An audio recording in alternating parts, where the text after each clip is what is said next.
Hey, why? Because we're starting 2 minutes late. But I haven't had a chance to talk with our distinguished guest, so I had to kind of chat it up with him for a second. However, that being said, this is the second to last episode of the year. Tipping Points and Puzzle Pieces, the most consistent show on the internets. And we're going to have a really good show for you again today. So let me go ahead and bring on my very festive guest today. You already know who he is, but let's give him a round of applause. Mark Boatwright-Frost.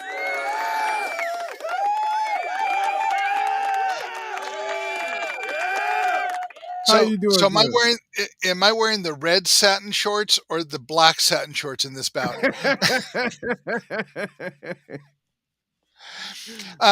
Quick note to start this whole thing off. Hey, Rob, have you seen the movies with John Travolta where he plays a Shylock that becomes first a movie producer and then a music producer called the first one called Get Shorty and then the second one is Be Cool? I've seen Get Have you ever Shorty. seen those? I don't think I've seen Cool. Yeah, it's streaming right now. I think on Paramount, but I'm not certain. Paramount or HBO Max. I'm not sure which. But The Rock plays in Be Cool. He's got a Oh, secondary. really? This is like early in his career, and he plays a gay bodyguard with aspirations to become an actor, and he has a full fro in it. He is absolutely amazing, and while it's got an outstanding cast, I think he steals the show. And it's a sequel. It's a sequel to Get Shorty. Yes, Really? Okay. All right. yes. I might have to check that out.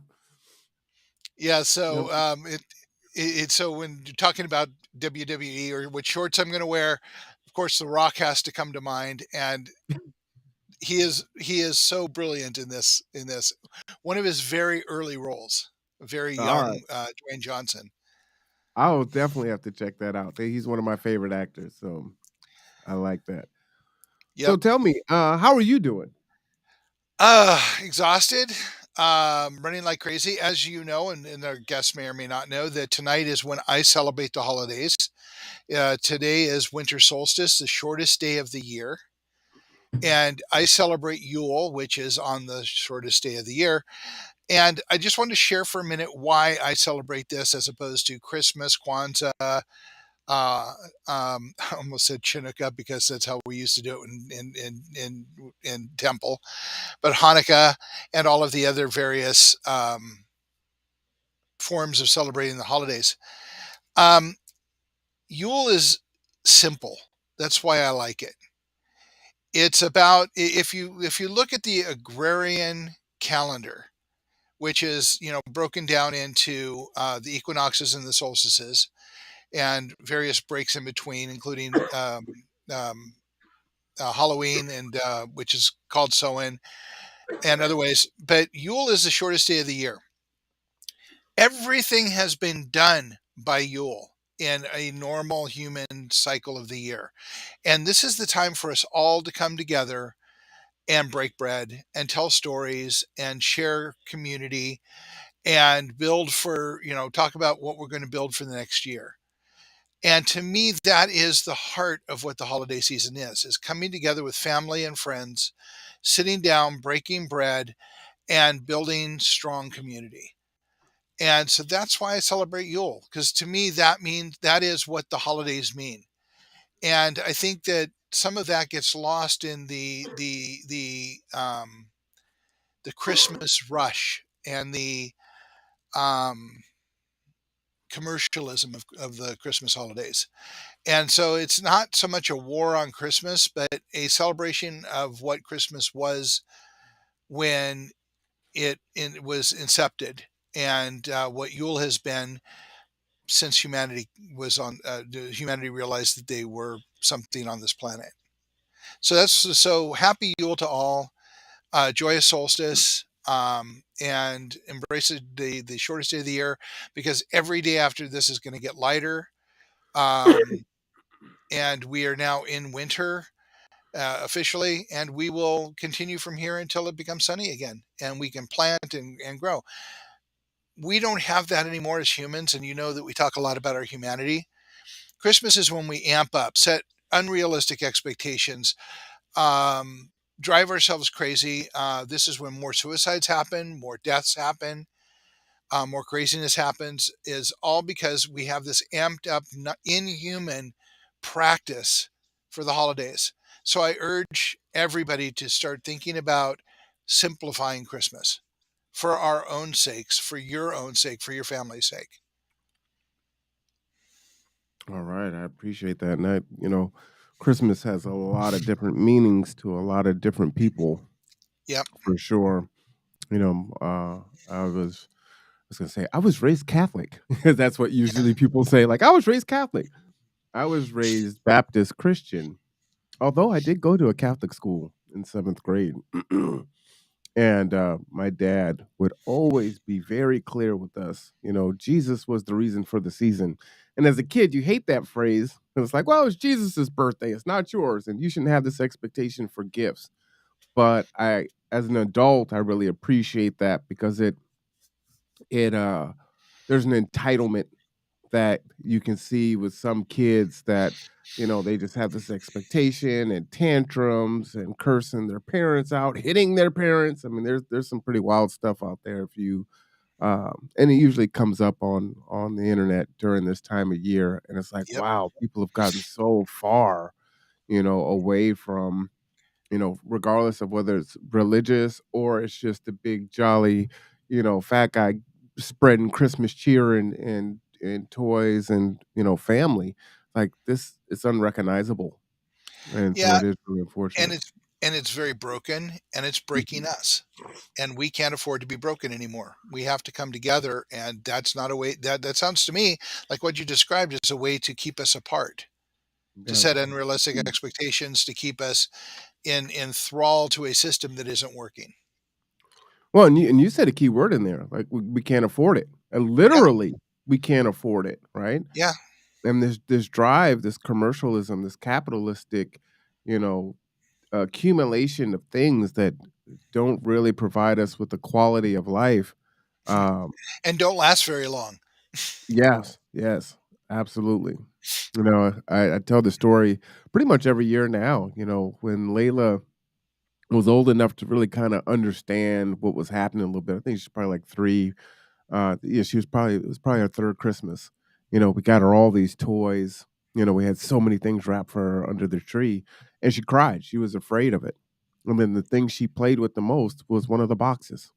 Mhm. That's what gave her joy, and here are these parents who are putting these values, onto this three-year-old, right, and building these expectations in to where it's just gonna continue on and on, and, yeah, we haven't created a monster, but, as an 11-year-old and a junior high student, her Christmas list is a little more expensive than It's 5 funny how that years ago. works. It gets more and more expensive all the time. And then the upkeep of those things get more expensive all the time. So Yeah. and these are two beautiful lead-ins to what we're going to talk about before we get to the main topic. So, first of all, I'm going to talk about the laws of physics, and these are the laws you really need to obey because the consequences aren't a ticket, aren't getting your license pulled.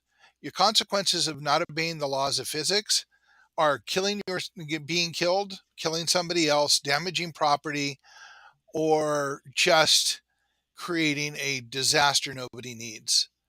So why am I talking about the laws of physics? Because I drive for G2. A lot of people drive for G2, and I'm out on the roads every day, and we're trying to get people where they need to be that have serious conditions that need to get to the doctor, need to go to emergency rooms, need to go to treatment centers, to need to get to warming shelters and to cold weather shelters for overnight stay. We're on the road all of the time. And let me tell you about how many people out there do not have a sense of the laws of physics. I want to talk about mass. You're driving a vehicle that is over a ton. It's over 2,000 pounds. It doesn't matter what vehicle you're driving, there is about 2,000 pounds of stuff in there. Okay, so you have mass. You have velocity because you're driving, let's say, medium speed, 30 miles an hour down the road. So you have mass and you have velocity, which means you've got momentum. Okay. And the reason your car works in this manner is that you have friction. So that if you need to stop, your brake pads apply to the brake drum, and you have friction. And that means that the ground has to have friction with your tires so that you slow down. Is it with me so far? Okay, Mhm. so when you take away friction in icy and wet conditions, and you apply those brakes, it doesn't matter how good a driver you are or how nice a car you bought. You are going to slide a lot longer distance before you come to a stop, and you may not be in control of the car when it does. When that happens, accidents happen.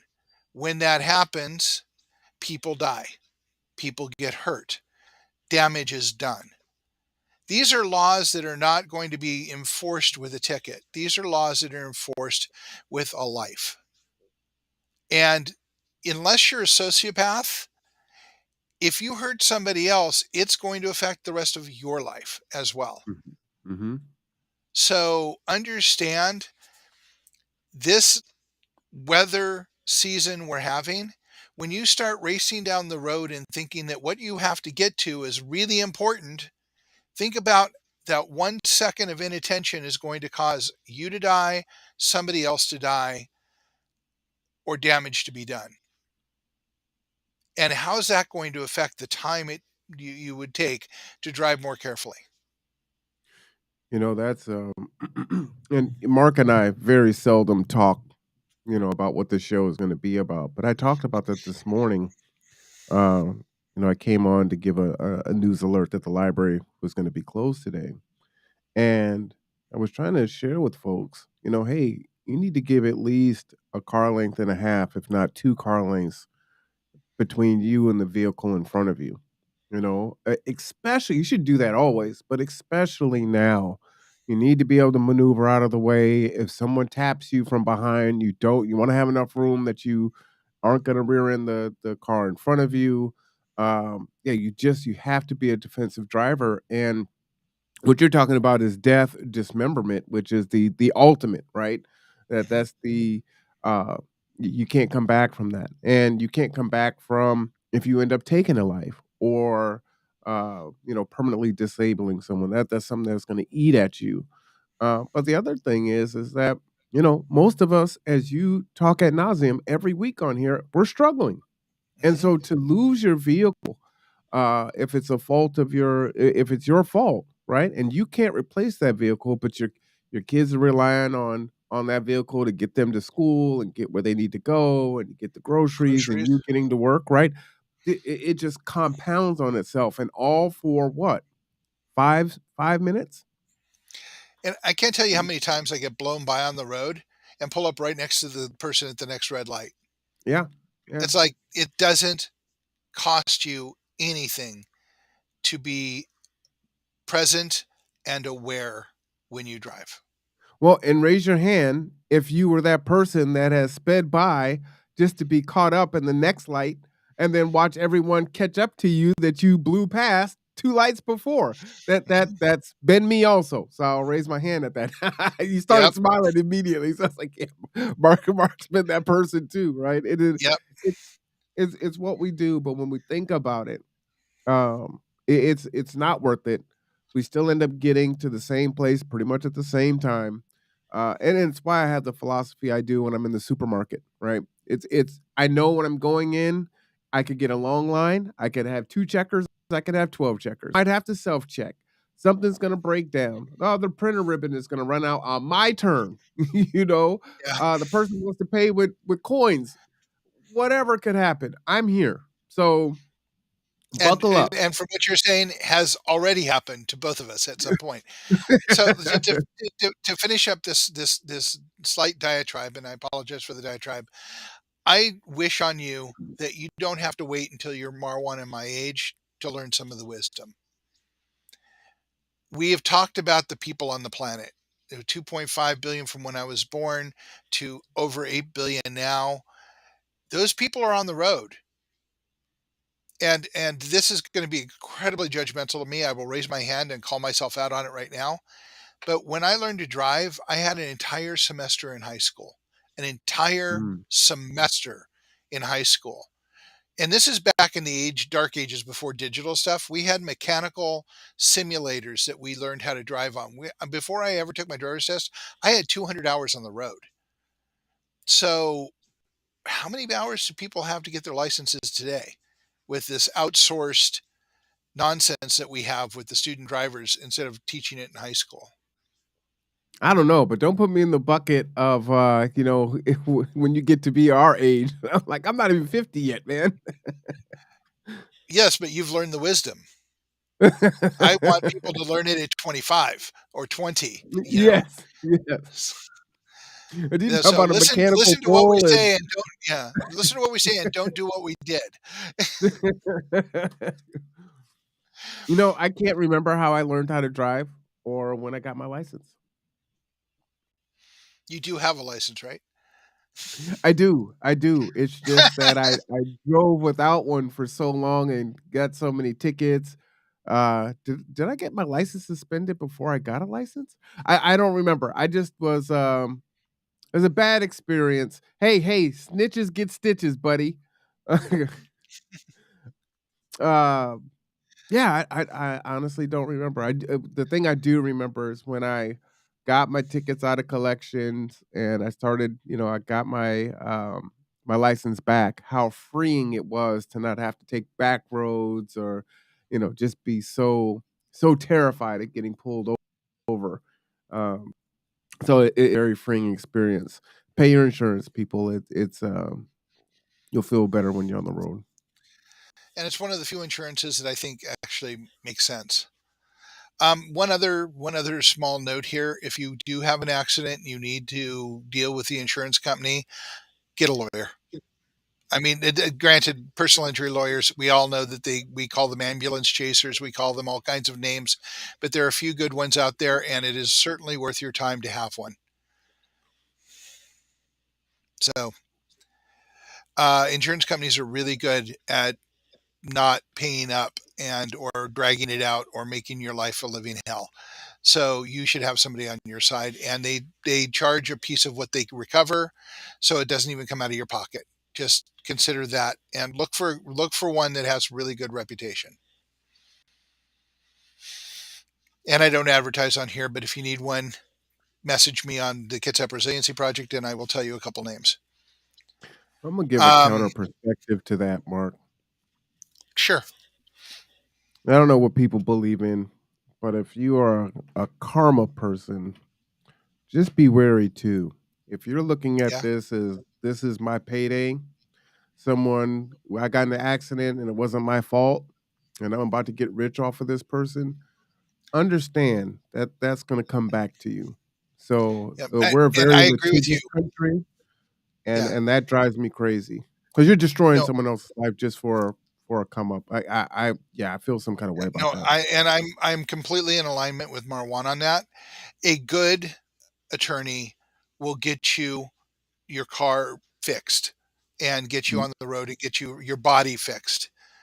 And that's the important thing, to get you, not to get you rich, but to get you back on the road and be healthy. And that's Yeah, what you want out of and if you have an injury, then yes, you need to make sure that you have everything in place for that. But, right. I see folks that are like, yeah, yeah, we joke about it. It's like, oh, get into an accident, I'm gonna fall out the car, my neck and my back, and oh, my plantar fasciitis was caused by the car accident, and It's a thing. you know, I mean, I won't argue that it's a thing, but mhm, we talked about, if there's an accident and you are without a car and you need it for your family, and the insurance company is going to drag their feet and drag their feet and lowball you so you can't replace your vehicle, and can't get back on the road, you need somebody to help be in your corner. yeah, facts, facts, So yeah, but there is that whole other thing. Please don't go into it with an attitude that it's going to that that's your payday. Okay, just the insurance is there to help you get back on your feet. That's why it's there. Um, and you go ahead. go ahead. I won't beat a dead horse. All right. So with that said, we're going to switch over to my one of my favorite subjects is Sigmund Freud. Oh, So I'm going to give you a little. 30-second breakdown into the Freudian uh, theory of ego. Did you know that the ego, according to Freud, is actually three separate entities like the Father, the Son, and the Holy Spirit? The ego is the id, the ego, and the superego. Did you know that? I did. I don't know if the audience does. Okay, so the ego, and we use it as that egotistical jerk. What an ego he's got on him. And the funny thing is, the ego isn't that at all. The way we use the word is so inappropriate for what it was defined as. The ego is the moderator. The ego is the facilitator. The ego is the balancer between the superego, which is the rigid adult telling you what you can and cannot do, and the id, which is the child whose only words are I want, I want, I want. And I've often wondered if that's the root of the word idiot. Just saying. Um, but the ego is about balancing the super adult with the child and looking at all of the relevant information and making good decisions. Now, is that a negative thing or a positive thing? Because in our society and in the way we use the terminology, ego is a very negative word and Mhm. has negative. When we think of entitled a-holes, we think that they're egotistical Right. and we put that label on them. Is that really what we want to say? If they're entitled, they're really not balancing between their id and their superego. If they're entitled and acting entitled, they're more like an id, like an idiot. Hey, Rev. Okay, so that's what I wanted to say. Is just I'm all about precision in words and making sure that we're speaking the same language and we're using the words in the same way. And this is just one of the little bugaboos. Is that for me? Is that we use the word ego to mean a whole lot of things it was never meant to mean. And maybe we need to think about being more precise with our words because when we say somebody's egotistical, maybe it's more that they're entitled.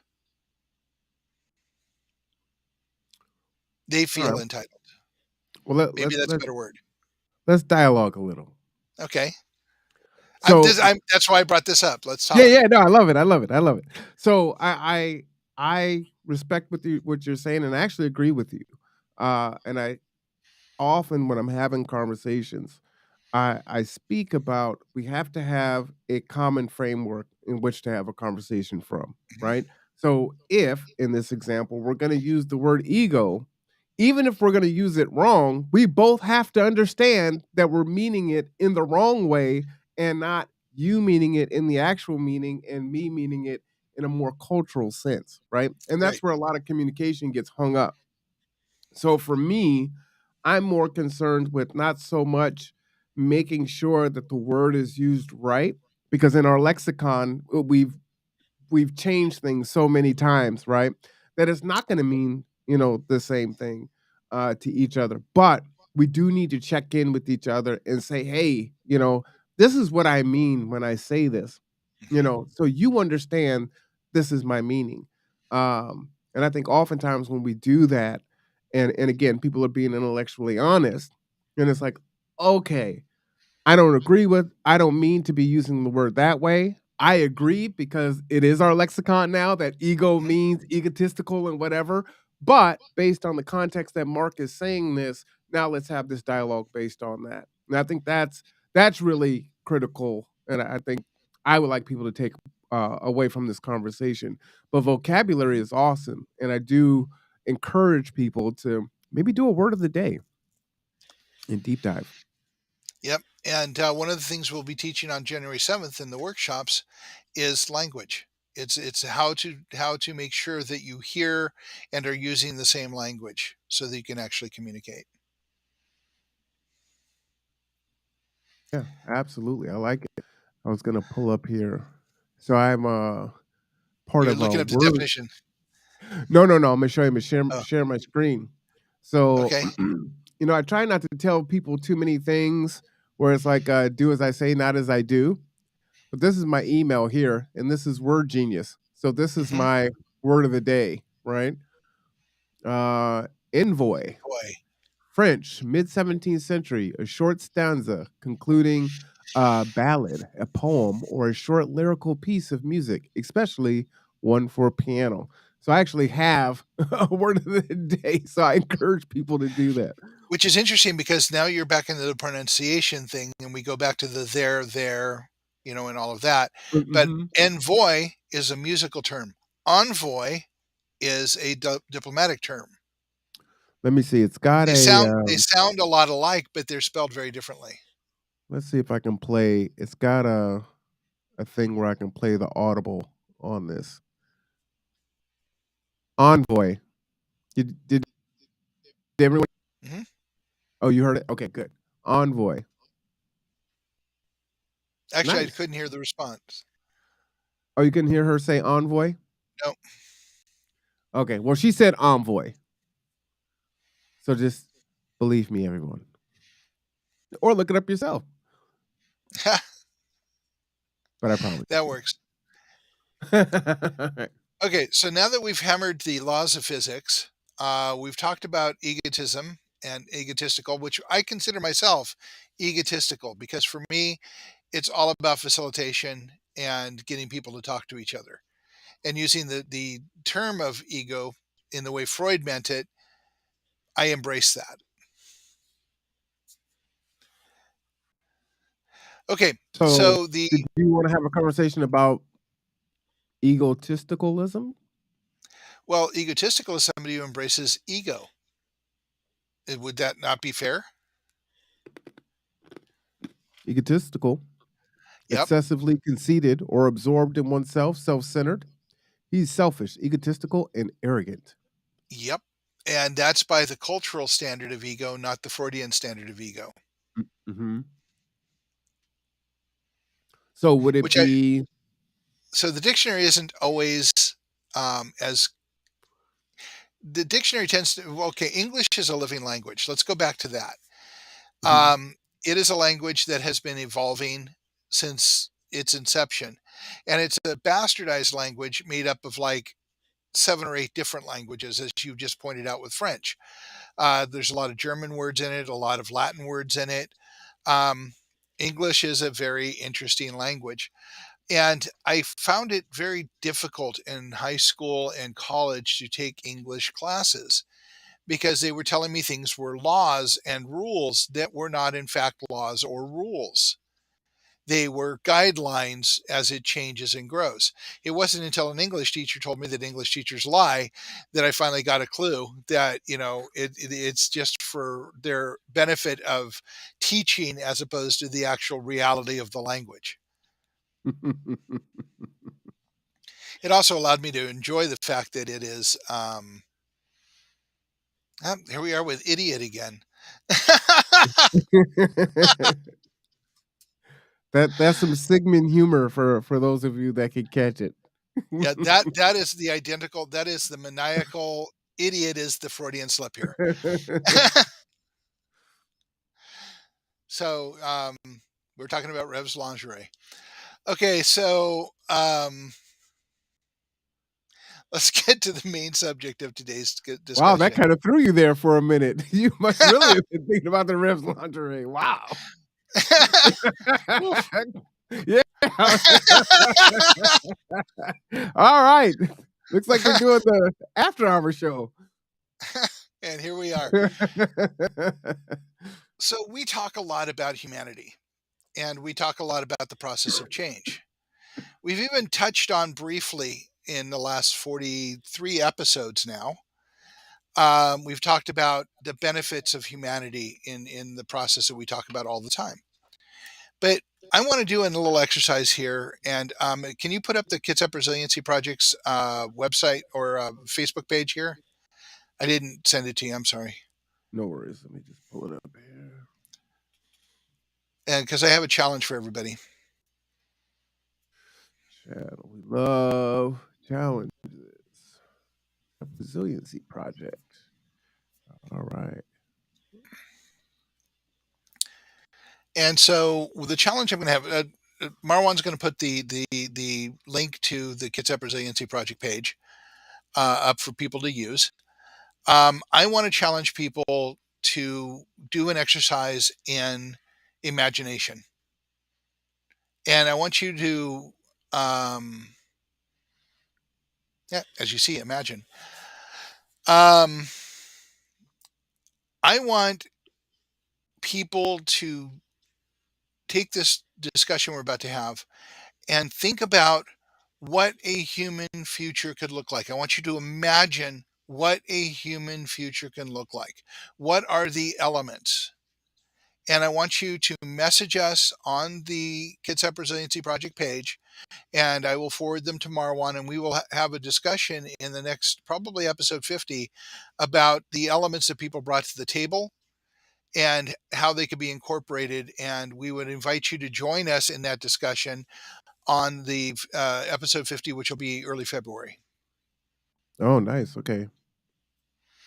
So he's got the link here for the Kids Up Resiliency Project, and that would, and look it up. All of our events are listed there. The things we're doing are listed there. But in this case, I want you to think about what we're going to talk about, and I want you to start putting elements out that you think should be part of a human future.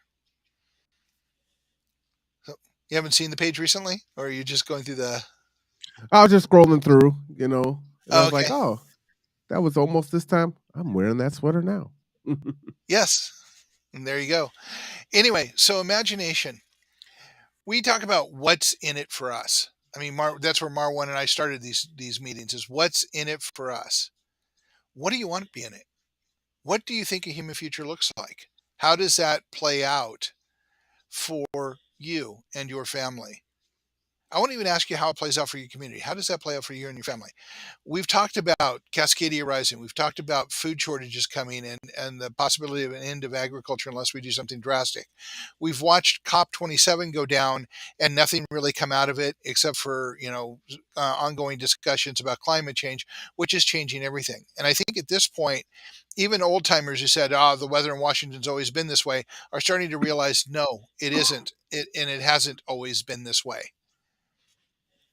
One of the reasons we have such a poor response, we being the counties, the cities, the powers that be in the county, have such a poor response to snow and ice is it hasn't been the norm in Washington State for as long as I've been here. And now they're playing catch up, and I see a lot of pickup trucks with snow shovels on them. I see a lot of pickup trucks being pushed into service to spray out chemicals, to drop gravel and or sand on the road so that people can drive on them. It's going to keep going this way. And now investments are being made in equipment to address the kind of snow and ice we're getting. So this is not this is not the exception to the rule. This is now the norm to the rule. So we've talked about these things. We've talked about them ad nauseum. One of my favorite words. And so now let's talk about what it looks like, what a human future might look like. So Marwan, I'm going to before I paint my picture of humanity, I want to throw it to you. What do you think a human-centric future could look like? Let's say 100 years from now, 100 years from today. What could Oh it look man. like if we make it that uh, far? what yeah, that's right. If humanity makes it that far. One thing I was going to add before I answer your question was, as bad as we think we have it up here, I think of Texas and how many people died when they had that flash freeze. What was that, last year? 2 years ago, and then they had 2 years another one ago? this year. Yeah, and they've had it this year, right? So this is stuff that is uncommon, really uncommon in that region, and they may have felt like it was a once in a lifetime event, and here they are less than 2 years later going through it again. So uh, times have changed. They're not a changing; they've already changed, and we're We're playing running catch up. behind, trying to catch up. Yeah, and some of us haven't even realized and got out of bed yet. So it's very scary. 100 years from now, I watched something this morning that was very concerning about artificial wombs, and some company out of Germany being able to produce 30,000 babies, uh, literally like the Matrix. And they can create the baby with by strength, eye color, it's like build a bear.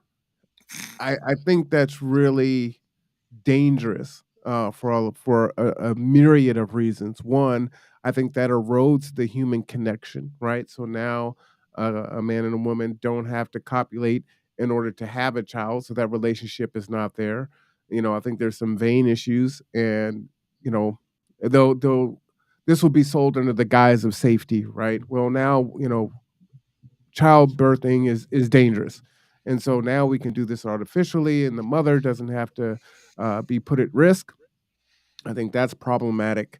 And just the connection to humanity. Will the mother have a connection to the child if it's not growing inside of her?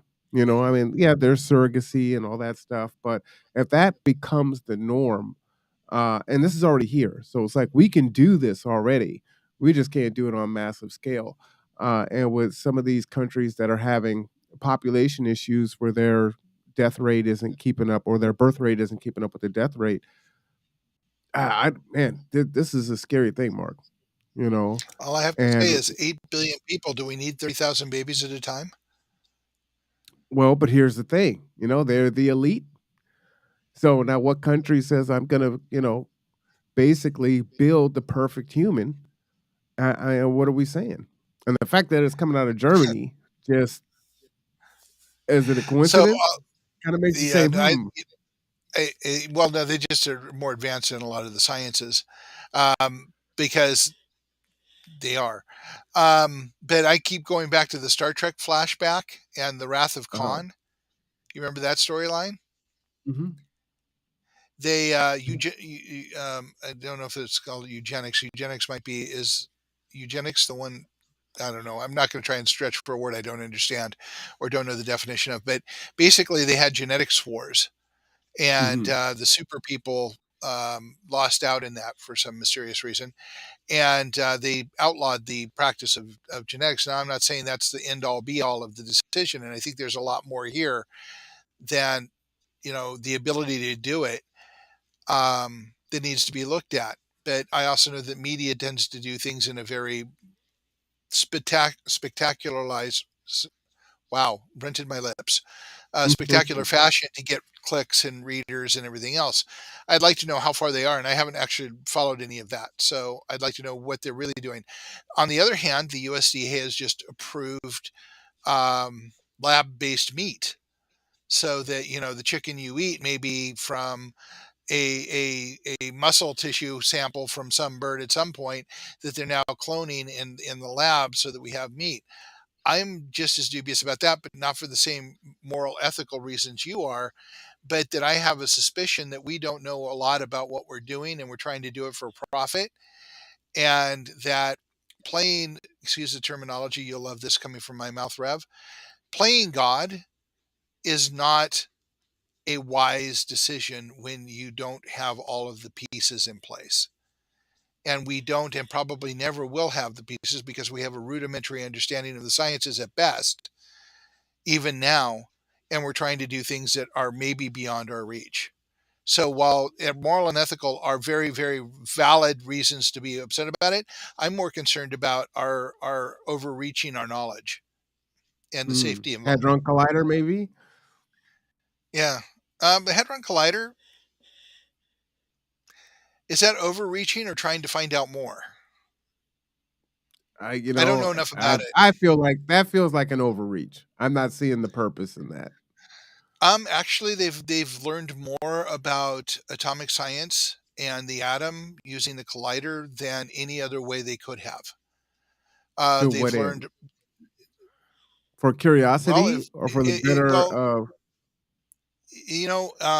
they're doing a lot of, and I'm not going to, I can't tie the dots together on this, but it seems to me that a lot of the work being done at NASA right now on fusion engines and on what Star Trek would have called impulse engines. And a lot of Mhm. that technology and a lot of that knowledge is coming out of the work that they're doing on the collider and other other God, I'm just going to have all of those overgrown cells that I did when I was doing science be out there.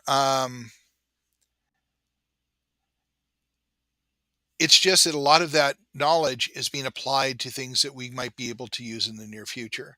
Now, whether we, you know, I'm of two minds about the whole space race thing.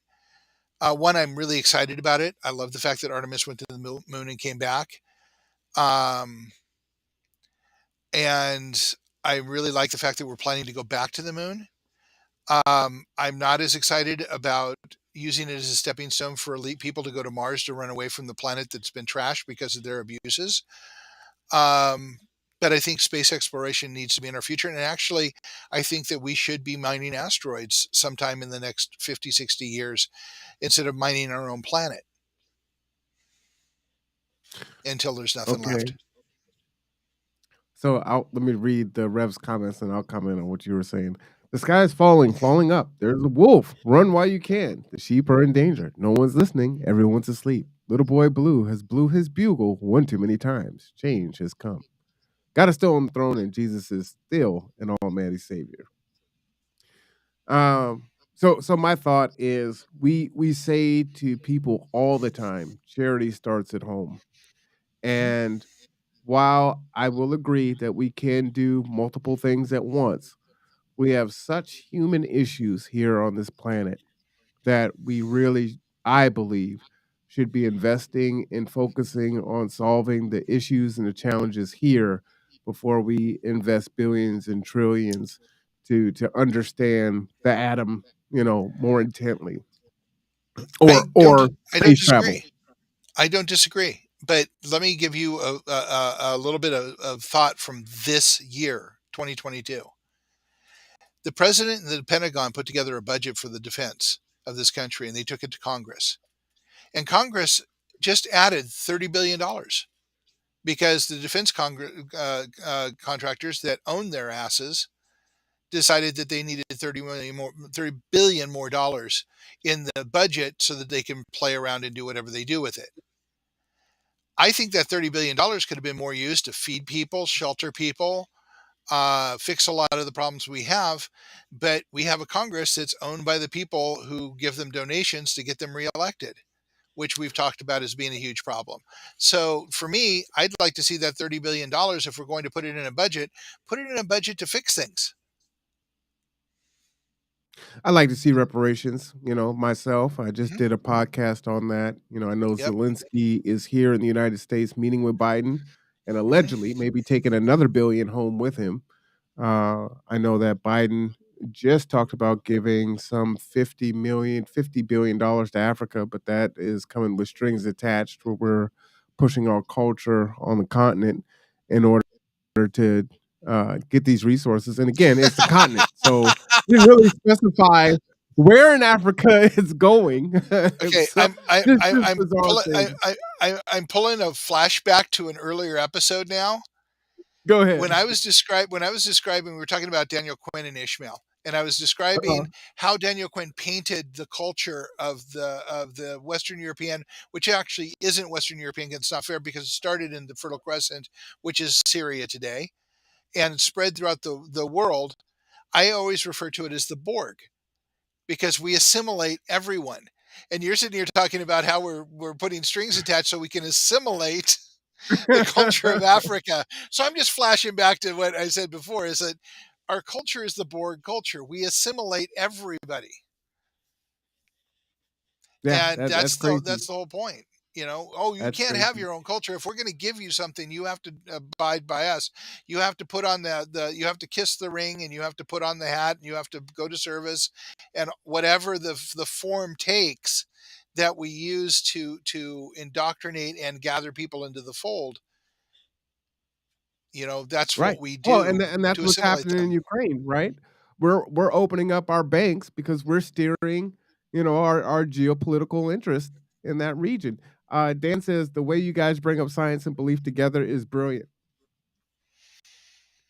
Well, I am not I am very spiritual, but I am not very religious. And so I try and stay away from bringing the spiritual pieces to the table and stay to the more scientific things because a lot of people out there aren't either. And if you want to reach people, you have to meet them where they are, not where you are. And Rev is very spiritual and is going to go that way. And so we try and bring everything to the table so that we can speak to the most people and have them understand it from some point of view. Does that make sense? Do you agree with that, Marwan? Uh, no. Okay. Only in that. And understand, I was Only in speaking about that. myself. Yes.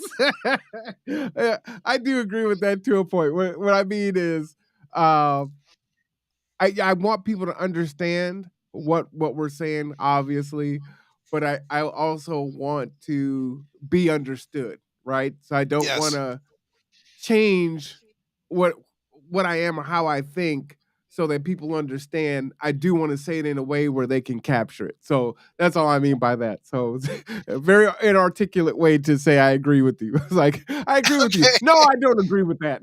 It's like what? Which takes us So, back to yeah, the whole ego conversation. it does indeed. Being careful about, yeah, being precise with your words is and having an agreement about the words you use are vitally important. Well, it's good to have a laugh with a friend, so I appreciate it. Yep. So we're closing in on the end. Oh, so imagination. Let's go back and close that one out. Um, Oh, Rev says 30 billion, not to mention the 42 billion for Ukraine, but still no okay. money, still no way to protect black lives or apologize. I think that was lives or the damage that has been done to the original. What's another one came in? Descendant of the enslaved.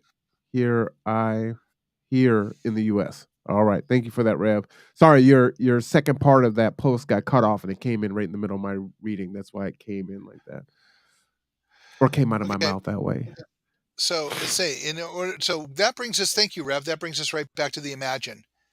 So I would say that what Rev is saying, if I'm going to paraphrase for that, is that his human future would include the fact that reparations and an apology have been made.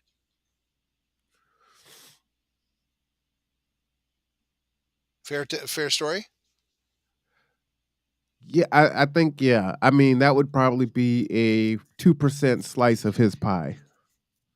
I know, but say if people are going to message a piece about what they think the future should include in order to be a human future, a human centric future, then it should include that there have been reparations and apologies made.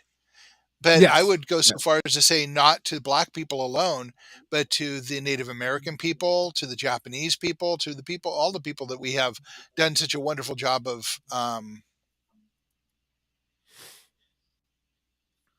that have been damaged by our culture. And see that and that's where we have that division, right? Because there have Mhm. been reparations that have been paid to almost every other demographic and we're still in line waiting. Yeah, and there's a lot of that out there. Um, So so I that's just one want to say pass. that it's offensive when people say that to us and they say, well, everyone should get reparations and everyone should be made Okay, so whole. let And me it's like, wait a minute. The let me Japanese rephrase. received reparations. Hold on, let me Yeah, finish my statement. yeah. The Japanese received reparations. Native Americans received reparations. And we're not talking about all, right? Because you're never going to make anyone whole. But even previous slave owners received reparations. We have not received anything yet, and we're watching as aid flows into Ukraine again for geopolitical things in the numbers of billions, right? And it's just like here's the blank check, but we have to fight to have a study on whether or not we should even do reparations or how we might do reparations. Like it's offensive. And then when someone says that, well, everyone should get it. It's like, well, we're not talking about everyone right now. We're talking about us right now. And so that's how the Right. dialogue gets switched and changed. So I have to mention that anytime someone says that to me, Nope. I got to push back on that. Agreed. But go ahead. no, I agree with you, but not even but in a human centric future, it should be part of the culture that apologies are made when transgressions happen, as part of the Well, culture that we move as the part of the culture that we move into. so let's spend the next 5 minutes because you started this with me talking about you asked me the Okay. question and we got off on a tangent. So tell us what your 100 years from now looks like. Oh, so many things, but I'll start off I with know it's a education is big question. You asked a huge it is question. and I've been doing this for 20 years, so I've got a large catalog of things that I think should be the future. I think that we should be civil to each other. I mean, that seems like a very simple statement, but much like Miguel Ruiz's The Four Agreements, it's not a simple statement. How do we, um, how do we become civil to each other as a culture? Not fake civil, but civil to each other. Be as part of the culture that we respect each other and engage with each other in a way in a manner of respect. That we are aware of other people besides ourselves.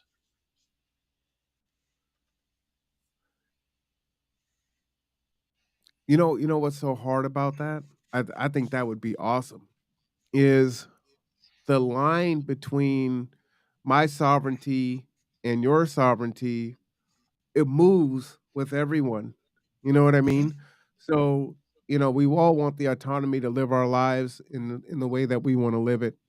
And the challenge becomes is when does your life, the way you choose to live your life, impede on the way that I live my life or how my children walk through the world and what they're exposed to?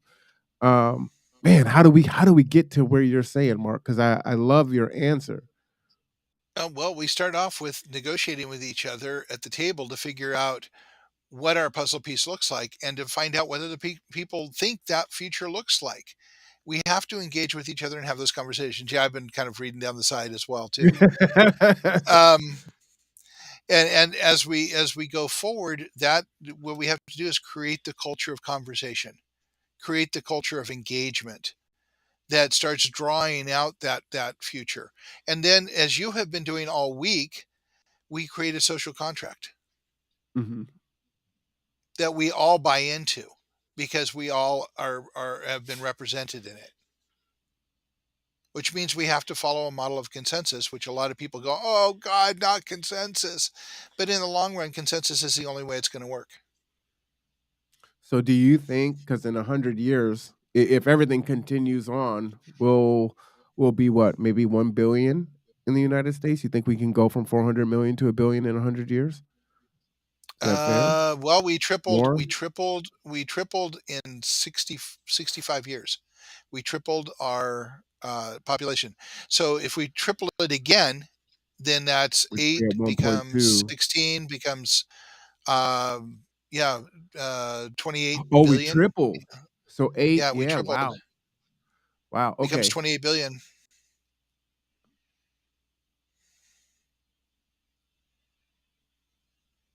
And if the So is U.S., your which is is your dream for yeah, 100 years realistic? Can we get there? well, there's some things we have to change. We have to stop looking at we have to have a serious conversation about population, and I know that's going to fire a whole bunch of people up. But we're using. I said this again. Think about this a little bit. We're using this planet's resources like we have 1.7 planets. We have one. You heard me say earlier that I'd love to see asteroid mining happen, where we have to invest money into space travel to do that, because we're running out of water, we're running out of um, metals, we're running out of all kinds of things. We use lithium ion batteries in all of our phones and in the cars we drive and everything else. Lithium ion is a rare metal. It's expensive. It's hard to mine, and where it's being mined, environmental rules are being ignored because of the profit involved in it. Can we get there? Yeah, but we're going to have to make some hard decisions. We're going to be talking about um, we're going to have a hard conversation about population. We're going to have to change some of our ways of looking at things, and we're going to have some discussions about why we hold the views we hold. It's not that my view is right and your view is wrong. It means that we have to understand where they came from and have a discussion about why they make sense to us and do they make sense for all of us. And this is I mean, this is generational work. This is not something that's going to happen this year. But we take the step this year, we might make it 100 years. If we don't take any steps, we aren't going to make it. It's just that simple. You don't believe me? Fine. You don't believe science? Fine. I don't really care one way or the other. There's a bunch of people that aren't ever going to have this conversation or even begin it. But the fact is, the scientific, the real fact is, if we do not make some serious changes now, we aren't going to make it to the next century. We, all of Well, us. I am going to let that be the final word. That's a hell of a word to leave off on. We've got one more show of the year. We Hmm. got to jump over and tune right into the Kitsap Housing and Homeless Coalition. It is that week. I hope that Yep. everyone would jump over and tune in with me. I think this is a very special um, I would call it a show meeting. So if you can make it, listen in because I think this is gonna be a really special one. But Mark, I want to thank you, and I'm hoping that you might be willing to go live tonight. I know that you are celebrating Yule downtown, so I won't be there, but I'll be there in spirit. So I'm hoping maybe you guys can go live, and I can send you a link. You could just jump on just really quick and say hey to everyone in the Yeah. As middle soon of as me we get running settled, as city soon as we get council. settled in, I have a All right, 14 pound. I have a 14 pound Angus sirloin, top sirloin roast cooking right now for tonight. that sounds delicious. I definitely want some So, of that. also before you jump over, I wanted to point out that I've been getting messages off the posts I've been putting in the Kitsap resiliency page about the cold weather shelters, and I've gotten a couple three questions about why Bremerton doesn't have one. All right. Well, we were going to have our conversation with Kirsten Jewell this last Wednesday, but I got COVID. So Okay. we will hopefully we'll do that in the second Tuesday of January. And Okay. please tell those folks on the page to tune in because they can talk to her directly, which I think is super important. I will do. All right, All sir. right. Well, thank you everyone for joining us. We're going to flip on over to the other show and we will see you super soon. Like in 30. For Mark Boatwright-Frost, I'm Marwan Cameron. This is Tipping Points and Puzzle Pieces, the conduit. All right, y'all.